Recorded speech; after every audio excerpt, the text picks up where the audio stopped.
Today is First of December. 1st of December, Thursday of 2005, and this is the beginning of an oral history interview with World War II veteran Paul Persi, which is being recorded in audio and video at the Sepulveda VA Ambulatory Care Center and Nursing Home, which is a part of the VA Greater Los Angeles Healthcare System. Paul is 85 years old, having been born on October 20th of 1920. My name is Becky James, and I'm going to be doing the interviewing and operating the video camera. Also present is Paul's son, Richard, right? Okay. Now, Paul, could you please tell us what branch of service you were in and during what years? I was in the Field Artillery, and first they had to go basic training. Right, but I mean, what was your unit number? I was the 49 Field Artillery, big veteran 49 Field Artillery Battalion, 7th Infantry Division. And what was the highest rank you achieved? They gave me rank as a corporal because they screwed me out all the time because they bust the guys, but same guys back. So what happened at the end? This first lieutenant, what he did, said, "Percy, I know they screw you up. So what do you want to be? A first sergeant?" I told him, "Don't give me no higher than corporal." So he gave me corporal's rank. Okay. And where were you born? I was born in Italy, south of Rome, 50 miles south of Rome, a little town, about 5,000. But the population about 5,000. And where did you grow up at? Over there, I was almost 17 years old before we came back. See, my father came up to this country, him and 4 brothers, 1906. Then my father and one uncle went back to Italy and married 2 sisters.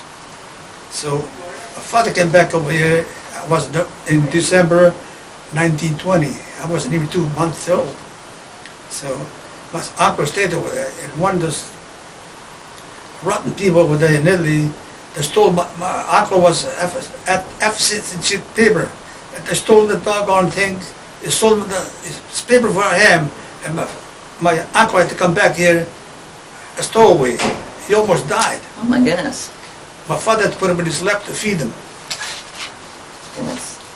Now, when you were growing up, or when you came back over here to the United States at 17, you said? Around there? Almost 17. What area did you live in? Aleutian, Pennsylvania. Okay. And what were you doing just before the war broke out? Where were you when you heard about Pearl Harbor?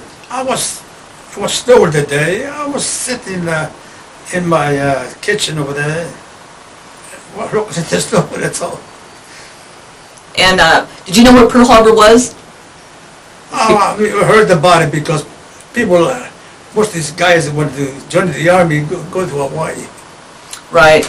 But I mean, how did you feel when you heard about Pearl Harbor? Was everybody upset? Well, what can you do?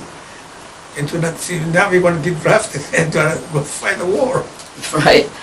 Now, how did you enter the armed forces? Were you drafted or did you enlist? Oh, I was drafted. Okay.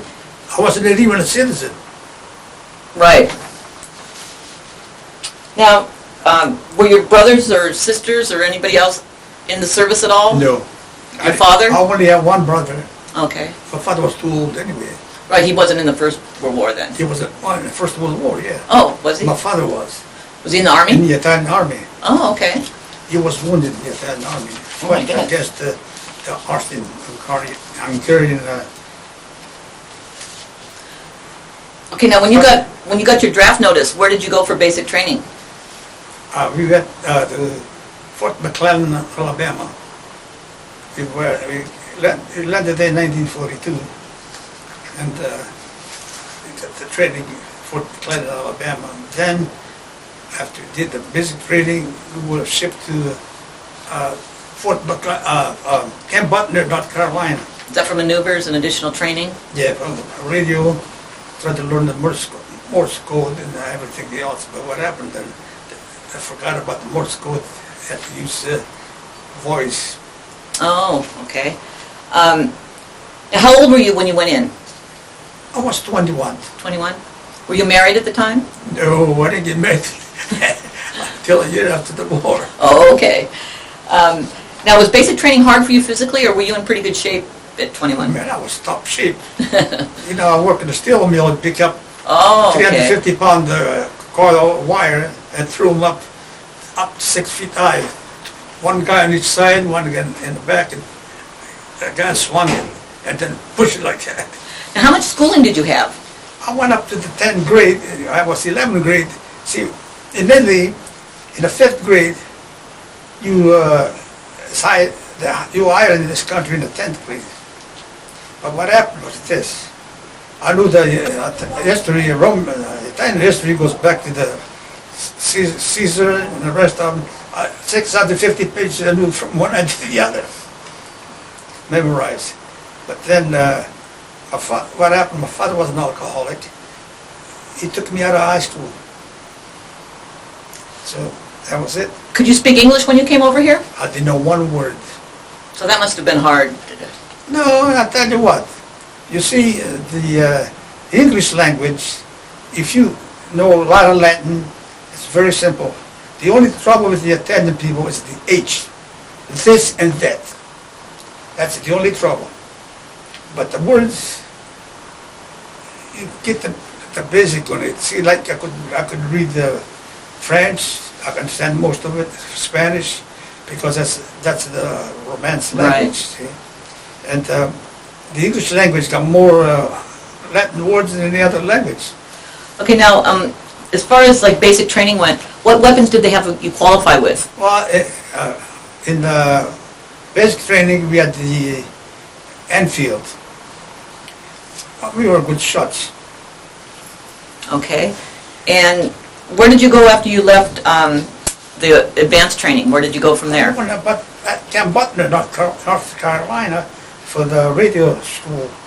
And then from where, how long did you stay there? Still there till late December. Then we were shipped to Fort Ord, California. It landed over there 17th of 1943. And that was for more training? Yeah, we beat a lot of beachheads. We landed in the island, San Clemente Island, where the battleships. See, you have 3 battleships with us: Sepulveda, Ohio, and West Virginia. They shelled the daylight out of it, and we got so seasick, and the sailors were so seasick, they were pissing them out. Oh my goodness.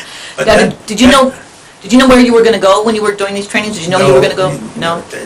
See what happened, we were training, we had 4 105 howitzer, and there was little hills off Fort Ord.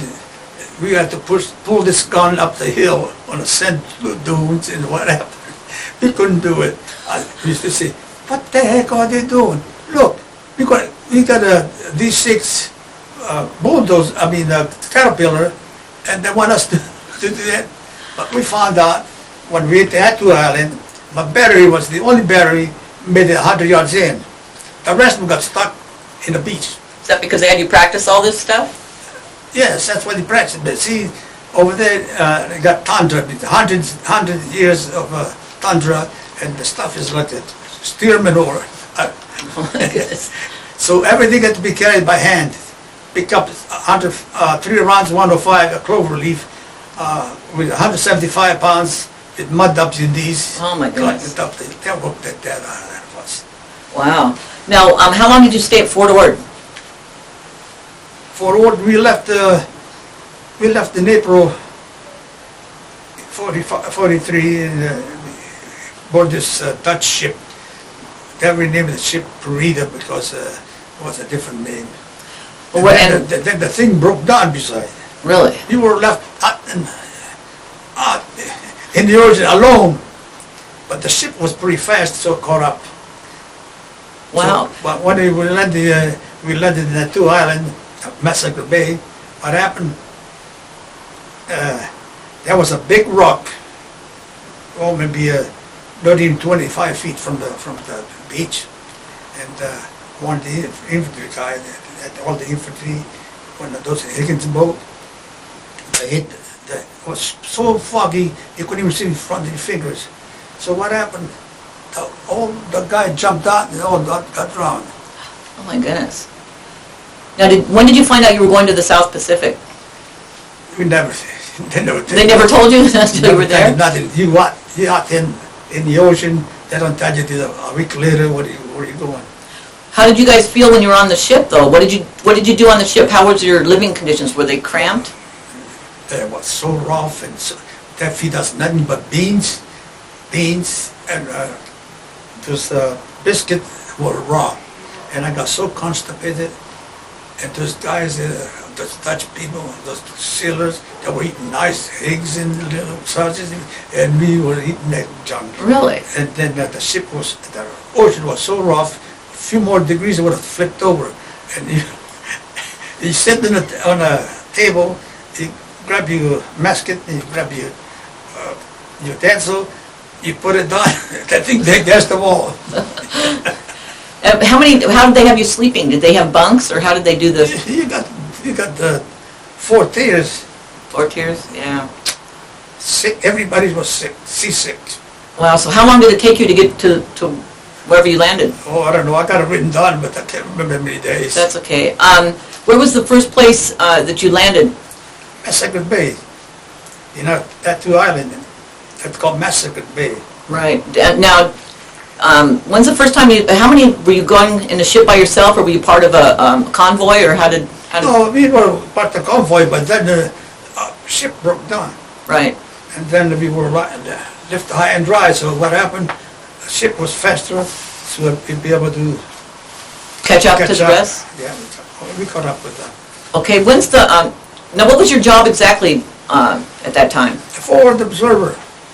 So you go out and scout for the artillery?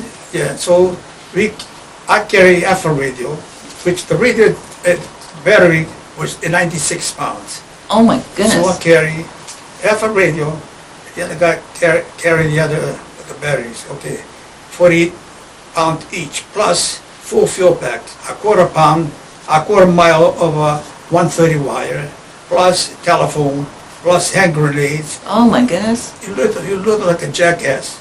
Well, that's a lot of weight to carry. And you're not a very big man. I mean, that must have been Well, hard. I shrunk 3 inches. Well, still, I mean, I was strong. well, working in those steel mills, I guess. Now, where's the first place that you guys saw combat? Right there in the Two Island. Was it right when you landed? I mean, right there? No, the Japanese, they were smart. Let us come in. Some of the infantry got killed, a few of them scattered. So what happened? We went forward and we stopped at this place. And we had one guy by the name, he lives in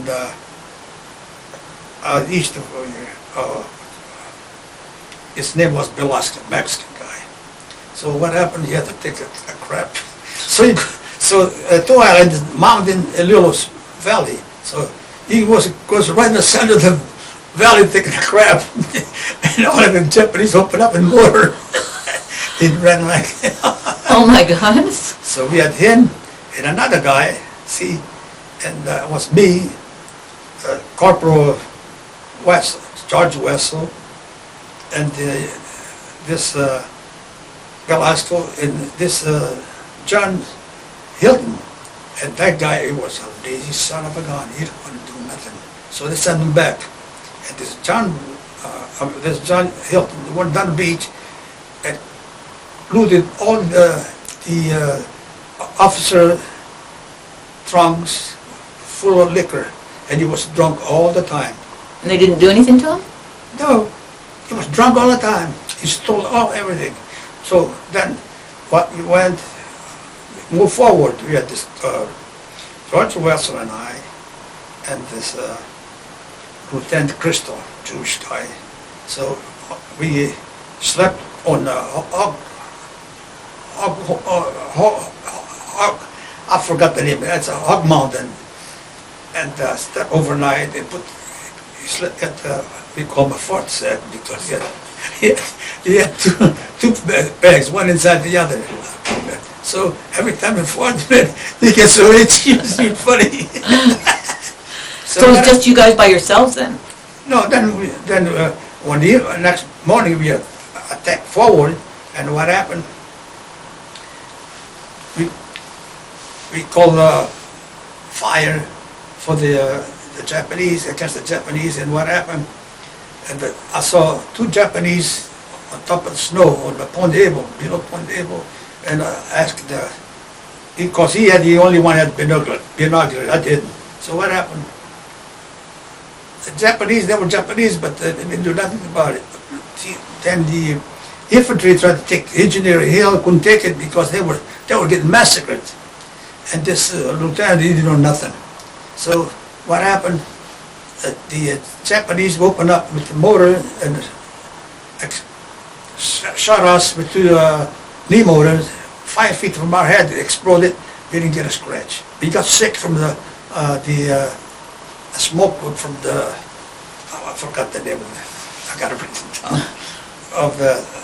We got sick from the smoke. Right. So that stopped. They thought we were dead. So what happened? We moved forward, and the infantry was climbing this black mountain, and this lieutenant, he thought, oh, always like that. They think, hey, I'm it. He told George Wessels, I tell you what, the infantry were crawling up there. I mean, very steep. And said, we leave it Percy over here. And then with the radio, and you take the wire telephone, and he's going to relay. See, we talked to him, and he talked to that. And the guy said, Judge Mercy, no way. They just say no way. And that doggone Japanese had a trench through the mountain. He would blown the guys from behind with 37mm cannon. And he busted them just the same. So then what happened, that after a while they sent me back, and I started walking down to the battery, and this Japanese had the 70mm howitzer, and a guy was coming up. So that he figured when we meet together the shell would explode. But we fooled them, we slowed down, so we didn't get hit. My goodness. Yeah. Now, can you just take us through a little bit of where else you went and after that battle? No, after that, see what they did, the dog put Quonset up, and they put all the ammunition, and they split the battery. So many, too many guys go to the beach to work. The other guy used jackhammer to build for the tents and for the concert art. And they worked the daylight out of us, 7 days a week, 12 hours a day. And we loaded over 70,000 55-gallon drums beside. My goodness. They worked the daylight of us. What did you do for food? Were you just eating C rations and K rations, or what? Tear rations. And what was in a K? Give us a typical example. What was in a regular meal? That's what it was, a little bit of cheese. But then they gave us C rations, which was hash and pork and beans. What was the weather like there? Rain, oh God, the rain. I told you, you got a cup of coffee, by the time you start eating your meal, the cup was full of water. Oh my goodness. And we were outside, we had our rain hat, and rain pants, and rain jacket. Now, do you feel that your training helped you? The training that you had gotten, did it prepare you for the South Pacific? Well, you see, the division, the Japanese, they were well prepared. What happened, they had this General Brown, they fired the first 36 hours, they fired him because he was no good. The division was trained to fight in Africa, but then they switched to go to the Aleutian. So we were sent to guard duty after this. If he wants to look at that and refer to that, Not good. Well, I'm following you now. It says Okay. You said that the sergeant sent you to guard duty. Oh, then what happened at this? What happened? We won the war, not the old army guys. They were a bunch of bums. Because look what happened in the Philippines. They left all the ammunition, all the food. They didn't even take the ammunition, the food. That's what. And this guy was an Irish guy, ignorant, a little challenged him to duel with fixed bayonets or the fist. You know, I walked down the valley, up the mountain, looking for the American corpse, and we couldn't find any. And he was supposed to be on guard duty the same night. But what happened though? The Japanese made a suicide attack on the Engineer Hill. The 13 engineers and the 50th engineer fought them hand to hand and stopped them. So there was about 50 of those Japanese left that blew themselves up. And I was one of the guys that had to pick them up and put them in a cart to take them to Massacre Bay. This guy, so he was busted, got kicked out. He got kicked out. He was an old army man. Because, see, back east, I was making 75 cents an hour in a steel mill. Those guys weren't making nothing. Because in Oklahoma, no factories, no nothing. See what I mean? So I had to join the army. So they didn't get the best. Okay, tell me about guard duty with this Frank Dunbar guy. Oh, what happened to this guy, another Irishman. So what happened, I go on guard duty. I did on top of Engineer Hill now. We got a 8 cot inside our tent. So I go on guard duty. I do my duty, then I wake him up, and the stupid kid, he was so filthy. He had everything laying on the floor, carbine, and what happened, his foot hit the trigger and shot himself with the foot. My goodness. That's what got, 10% of these soldiers were worthless. So, and then what happened, this same sergeant, what he did, he became panicky. He started screaming like a crazy maniac, and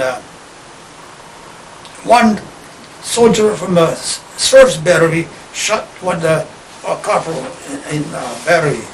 That guy looked like a movie star, a good-looking Jewish guy. I forgot his name. Gary Cooper. He looked like just like it. So that's when I fired him too. I kicked them out of the battery. So then we left. Okay, what about when you left the island? About when you left the island for Hawaii? Oh about yeah, getting we left the island for Hawaii. Made us take 30,000 105 rounds. Take them down the beach. You gotta go inside the squat the guns, take them out. Pick up 33 each run. Each tripod, 3 rounds with 175 pounds. Oh my goodness. Us show off, put them on our shoulder, get them out. Then what they did when they got done, hey, gotta pick them back. They got a lot of ammunition in one over there. And I said, you know what? How now are you supposed to win the war when you got this dog by the screwballs running around? Oh my goodness. Did you have his notes? If you want to refresh his Yeah, memory, I'm going down feel free. here. Okay, this is where you landed at Kiska Island. Well, yeah, Kiska Island, we were supposed to invade Kiska Island, but the 17th Infantry, which the Queen of the Battle, and supported by the 48th Field Artillery, got landed over there. But we were listening on the radio. They had a battle between the 7th Division and the Canadian, because they were green troops, we weren't. The 10th Mountain Division and the Canadian troops. So we were, I thank the Lord they left before we escaped the Japanese. Otherwise, I wouldn't be here. Okay, August 28th, 1943, USS Jillian. Then we This took one, a trip, went to Hawaii, see. So we went to Hawaii, and those Hawaiian guys were there, hey, green on! So the infantry guy pulled all the Japanese flags and shut up real fast. So what else now? So you did an amphibian landing on the island of Maui? Oh yeah, we had done a lot of invasion, Maui. Practice the invasion landings. Maneuvers. So what happened now in January, we left, what date? What about when the plane fell between the barracks of the Air Force when you were in Maui? Well, what happened, we had, I was called Hot City. The barracks had this, you know, the one stuff they used for insulation, the 3-inch thick, I can't remember. It says over there. Anyway, so we left for Kwajalein when LSD took a long time. We had a good, LSD 243 was very nice guys, very good, very good. So what landed over there January 31st, and we went, we got all our guns. See, for the LSD we had ducks. You know what amphibious ducks Right. are? Okay, we had one gun on each ducks plus the crew in each ducks. So we worked out daylight, night and day, breaking ammunition. So when the 1st of the February we opened up, so we had 48, 31st Field Artillery that changed to 105. They got a special outfit for 155. So we opened up 12 rounds a minute. And I told this guy, newsman, don't go below 4,500 feet. He did. Bang, blew him up. So the Navy hot chow to those guys. You know how much of a projectile of 155 weighs? 96 pounds. And the 105 only 23 pounds. So what happened? 3 guns blew up. I don't know how many guys got killed. So each battalion fought, I don't know how many thousands, about 15,000 rounds apiece. 12 rounds a minute, you say? 12 rounds a minute. Then they dropped down because the guns would get too hot. Wow. See. Then we had the same guy, this Irish guy, he put in, during the night he put in his carbine inside the muzzle of 105 so it wouldn't get wet because of the load. So what happened, the way 105 is made, it won't explode till so many yards away from the gun. So when we opened up in the morning, my first sergeant told me this carbine was stuck in the trunk of a palm tree. The same guy that shot himself when he did it. Yeah, the Oh, same guy. goodness. And another thing, in the late day, it froze. That comes later. So what happened now? We left. We got aboard this LSD Hold on a 220. second. What about you got a dive bomber at the air tower? Oh, this the American Dantas dive bomber, man, they could hit a dime. Better than the Stukas. Because before we went in, we were right there when that dive bomber at the radio tower. So what happened? We got aboard this LSD Hold on a 226. second. You went and picked up all the dead Japanese on, what is it, E.B. Island? Ibu. Ibu. Okay, that's what the name of the island. So what happened? We got aboard this LSD to go back to Pearl Harbor. Now this LSD 226, they were a bunch of screwballs. They had so many penalties, it wasn't even funny. So what they did, they took all the doggone machine gun, mortars, ammunition, duds, live ammunition and duds, and so they put us on deck. So I got all those damn guys, they thought they were going to bring all the gun thing home. Oh, no. Oh, see, they got punished. So what happened? But going back, they put our 50 caliber machine gun beside them because we didn't trust them. Now, at this time, have you seen any other combat other than just artillery? Have you been under small arms fire or anything like that? We were under a small arms fire, but we didn't pay attention to small arms fire. That was nothing, right? With the, Okay, now we trained. They sent me to Okay, what's this, a 3rd Infantry the third. Captured?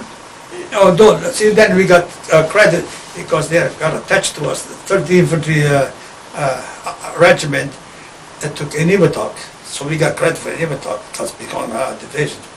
Then we trained. They sent me to training for the non-commissioned officer in this place in was Kaha, was 3A, Kahawa, by the beach. That's where I got sick. See how cooks were very good, but this guy in the 17th Infantry, they had the dog on pork. They made me so sick. I was. What happened? I could move my bowels. Then I went back to the battery. They put me in the hospital, and they pricked my fingers for a whole month. They didn't know what the heck was going on. So what happened? I went back to the battery, which I got better, and we were ready to go for the Philippines. We were supposed to make a beachhead on what's the name of it? One small island. They were supposed to make a beachhead and then turn it over to another division. What was the name of the island? I'm at the part where you had to guard all the stuff. And you laid a lot of phone wire, and you couldn't take. Oh yeah, what happened is this too. You're working over there in the field with the telephone, laying wire and everything else, and then if you stole one pineapple, $50 fine. Just to show you what kind of, that's no pineapple for you. So what happened now? We were supposed to take this island. Did you find it? So you left Pearl Harbor August what? August 27th, 1944, Yeah. and you went on went to Maui in a maneuver. When you returned Oh, to that's, Pearl no, Harbor, go September. did you repeat this? Hold on. September 15th, we arrived at Equinox Island. This is a repeat of the other ones. Okay. You were transferred to LST 693. On October 10th, you left Manus Island. No, that's before that. Well, I was in a transport. Before I went on transport, then we stopped at Manus Island. We were supposed to take, the island was We were supposed to make a beachhead on Yap Island, and then turn it over to some greenhorn outfit. So we landed at Manus Island. I climbed a big coconut tree. I used to be able to climb, and I look around, everybody took off, not a whole bunch coconuts done, everybody's gone. So we boarded the LST and 693. I can't remember the number. This is transferred to LST 693. October 10th, we left Manus. Now what happened now? For the invasion of Leyte. Okay, so in Leyte, the LST carried the Amtrak. You know what an Amtrak is? Right. Okay, well now what happens is this. I'm on a third wave. This Amtrak battalion was very good. Our tank battalion was lousy, but this Amtrak battalion was very good. So I'm in the third wave. He was maybe 75 feet in front of me, and all at once, one shell hit smack in the center, killed them all. So now our guys, they're going like this. So no more casualties. Okay, so you got here in the morning of October 20th on My birthday. Your birthday. Oh, wow. You had a new Lieutenant Woosley. Told you Yeah. to shave because you had 2-day-old beard. Well, see, In this. the middle of the war, he's worried about shaving. Well, see, what happened with this, he was an Irishman, nice guy. He was, so he belonged to the division, but they sent me to another division to become a second lieutenant. In fact, I met him after the war, the reunion for war. So what happened? He told me to shave. I said, I'm not going to shave. I had 2 days beard. So I had this guy, Patterson's name was, my buddy with Patterson. We landed in Leyte. Now, I was about 15 feet in front of him, and a mortar shell hit him right between the legs. And I started laughing. Percy, you bloody son. You bloodthirsty son of a so-and-so. So, What about this Jewish guy that you said? oh, this, now, I couldn't remember his name, the Jewish guy, that's the one that was a communist first class. Because when we were in Hawaii, anytime we go for a walk, he talking about Russia, how much he done for us, this baloney, this and that. So I saw 3 Japanese guns. He wouldn't pay attention to me because you see, we had to go, because we were citizen troops, the 96th Division was Greens.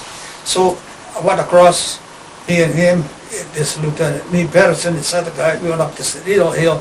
It was like this, and that the holes, people observed.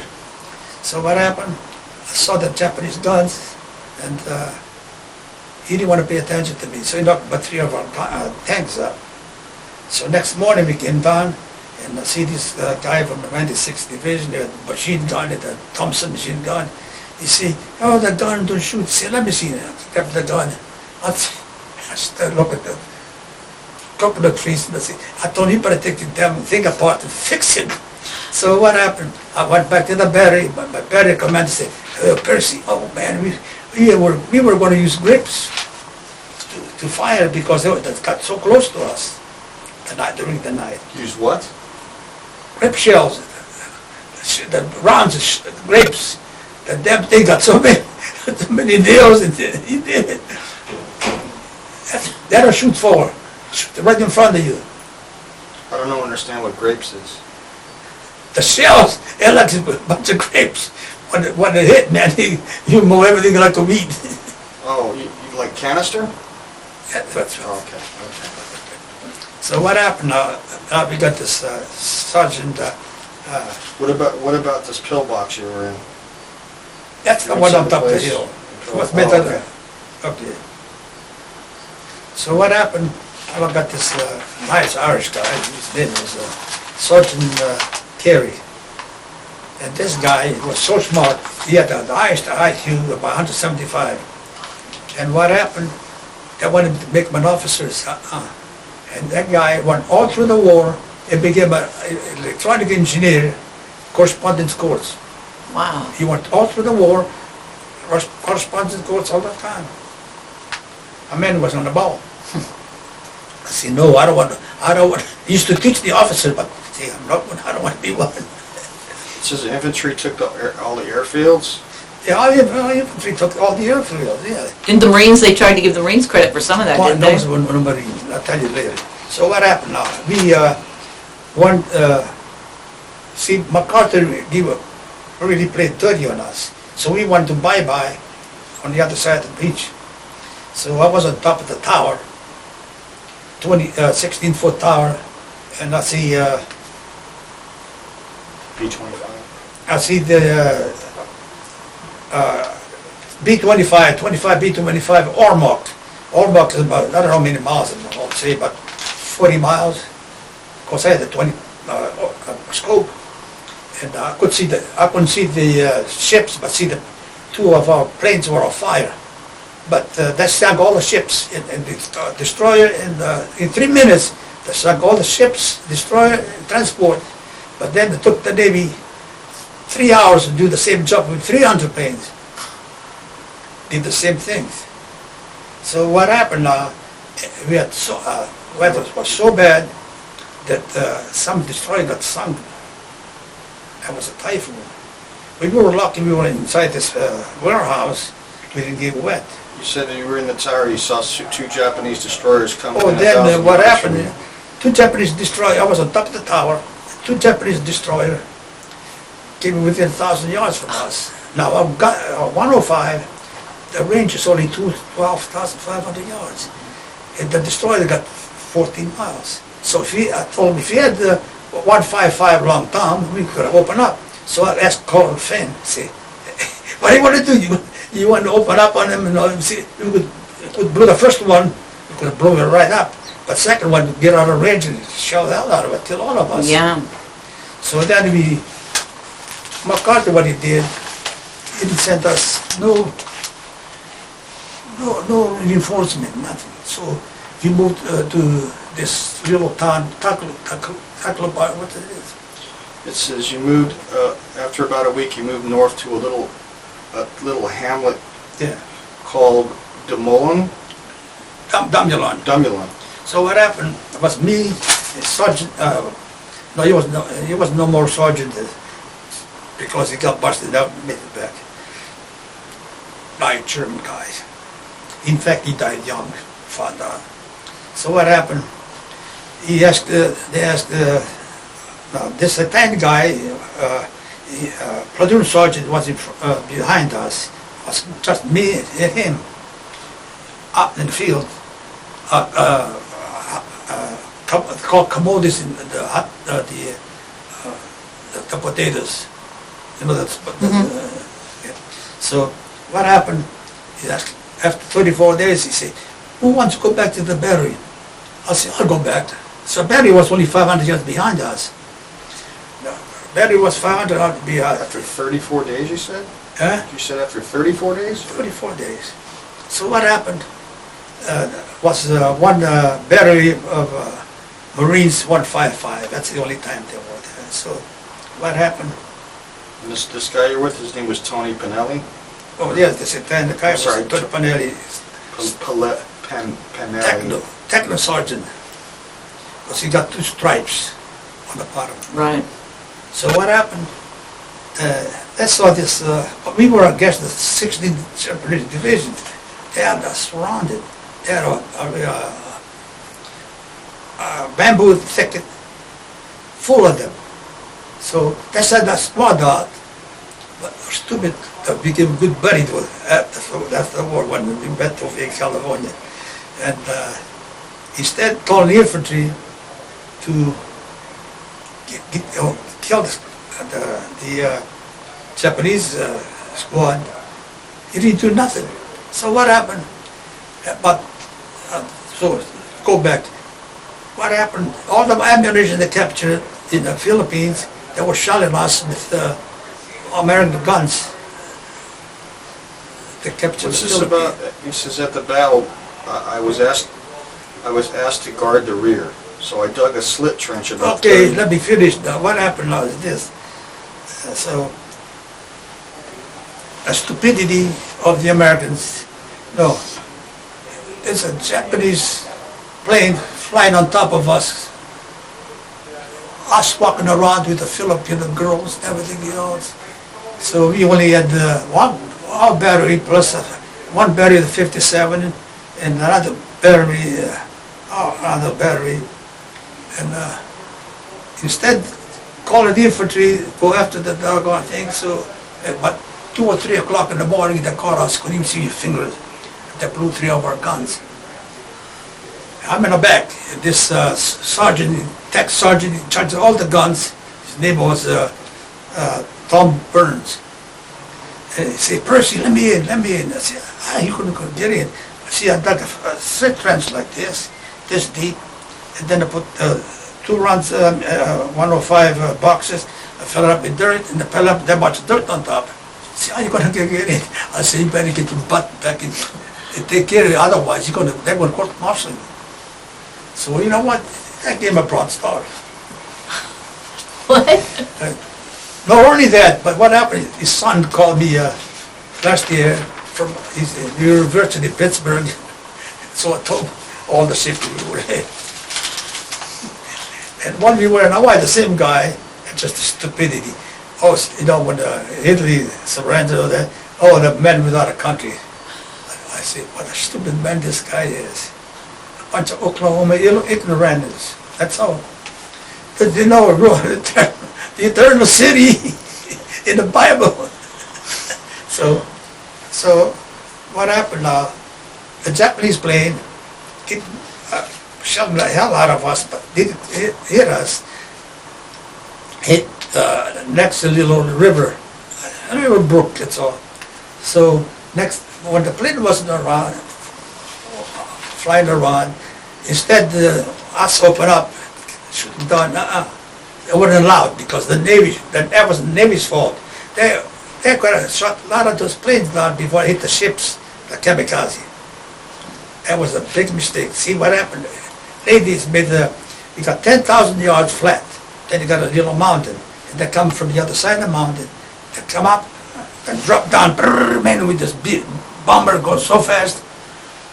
he could have shot him, they could have put quadruple machine gun on top of the hill. As soon as it came over from the other side, they killed it. So,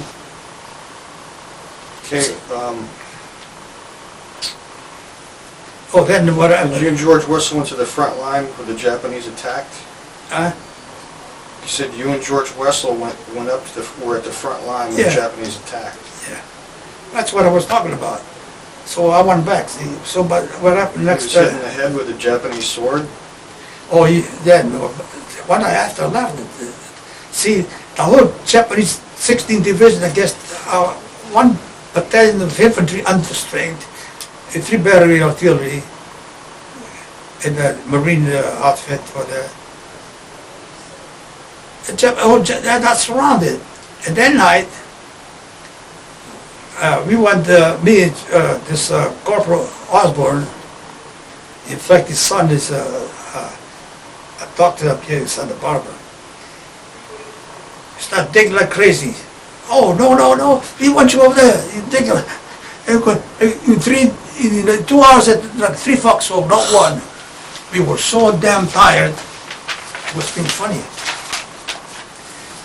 But then we had this nice guy, I thought he was French, but he's a German, Mormon, real nice guy, Captain Grass. He was on top of the god, right up one of those coconut tree with the telephone, saying, "Don't you guys ring the phone?" That's his Japanese all underneath me. This was Captain Gracie? Captain Grass. That's how you pronounce it. So then we move up to Ormoc. The 77th Division advanced all the way to Ormoc. That 4 hour. Now, is this every day that you're in combat then, basically? Oh, yeah. Every single day? And what happened? We learned our abtracts. You know, they're a 75 millimeter howitzer. And they took Ormoc like lightning, and they lined up on the beach over there. Here comes a whole bunch of Japanese ships over there. The sky opened up. Bang, bang, bang. Nippon, bang, bang. So it was like, it made me like a sieve. They shut all the damn thing. And you couldn't even dig a foxhole. I got one of those barrels, I put it inside over there, so I used that. So what happened, the battery commander that's the guy, he wanted to give me the first sergeant. I said, no, I don't want it. So what happened, he made me say, almost Christmas time, "Oh, you want to fire the gun?" See, stupid me, I put my butt right against the wheel, want to pull the trigger, I was lucky in breaking my back, and go and recoil. Oh. So what, the Amtrak took on the ships? Oh, the Amtrak, they carry 75 millimeter howitzer, the Amtrak. So they blew the heck out of the ships? Yes, the ships, Wow. point blank range. My goodness. And then, what happened, they took us out of there, and we went to stop and bye-bye, and there was the promo marshal over there. We were all loaded with everything, hand grenade. The promo marshal was a major, but he kept his mouth shut. We just come out of the line. And we had this guy, Harry. He's from Texas. He was a tough son of a gun. So we left, and we went to the other side, and we went to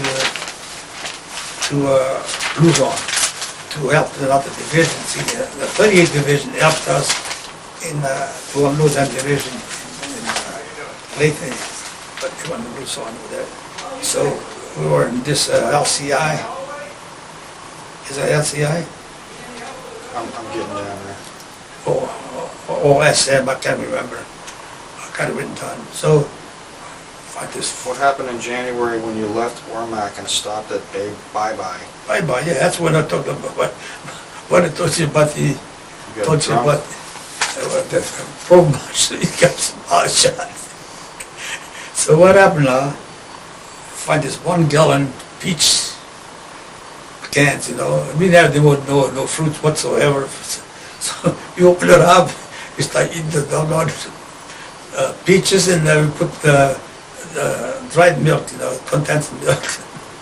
And we eat like pigs. I even brought my cot to go to Luzon. I didn't want to sleep on the ground. Oh, no. So what? Says you stopped at Bye-Bye and there was a major, Major, the yeah. previous marshal, we all got drunk and Eddie told the major off. And all the MPs, because we were all armed to the Hey, teeth. those policemen, they kept the mouth shut, man. They cut you some slack because you guys had just come out of combat, right? They were being nice. Well, that was good.